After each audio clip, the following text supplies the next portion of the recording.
one of most popular questions in Colourpuncture is just how much light we can have per point, how long we can hold the light on any given point or zone. And we have directions in the manual, of course, and those directions changed a little bit over the years. When I started doing Colourpuncture, our common time per point was 1 minute, and then it decreased to 30 seconds because Peter Mendel developed more efficient and more targeted treatments in Colourpuncture. So now we're using way more gray colors and UV, IR, ultraviolet light and infrared light, and also soul spirit colors. And so things changed, and instead of even 30 seconds for soul spirit and gray colors, we now use 10 seconds, 15 seconds, 20 seconds. So the question is how little and how much. And even though there are directions, I would like you to experiment with it a little bit yourself. I have a wonderful book from the 80s on Colourpuncture by Peter Mendel. And in those days, mainly Colourpuncture was done on acupuncture points and reflexology zones, and with flat focus light and in spectral colors. Flat focus and pyramid focus, we use both. And so generally for pyramid focus, it was 3 minutes, 1 minute, 3 minutes, 5 minutes. And for flat focus, it was 5 minutes up to 10 minutes.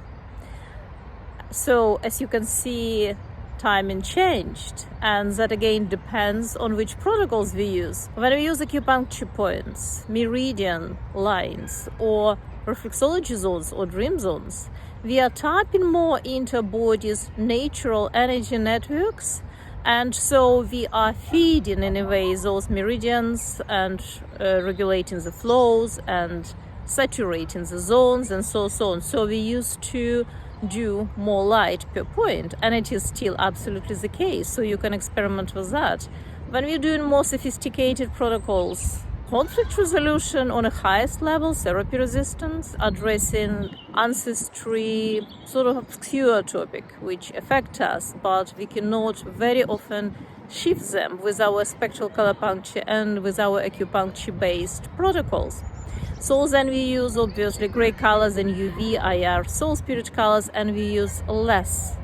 And protocols are more again targeted, so you can choose something which will really suit the question which you want to ask. Having said that, there is a wonderful technique which I discovered by accident in my own practice thanks to my patients, and that is to hold the light on each point. And we are talking here about more spectral light, and you can use flat focus, you can use pyramid focus, it doesn't matter, but we are talking about spectral colors of Colourpuncture. So we're using the light, we put the light on the point and we hold it till we hit some aha moment, if we are talking about personal development, or we get some positive or neutral reaction from the body. So for example, we start breathing deeper, we notice that we start relaxing, we drop our shoulders, and so on.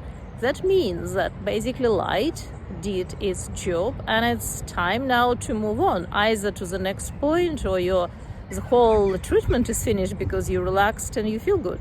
Don't forget, we talked about it already, that if there is a negative reaction, something doesn't feel right, you can change color to complementary color, you can stop treating this particular point and move to the next in the protocol, or you can stop the treatment and then you can process, you can go for a walk, you can take a nice relaxing shower or a bath, you can do some other physical activity, you can do some stream of conscious journaling, you can do dream work, you can address what kind of unpleasurable sensation you had or something that didn't feel right. Also, if you had some negative, so-called negative reaction, which could be just not very pleasant, you can attempt the same protocol the next day.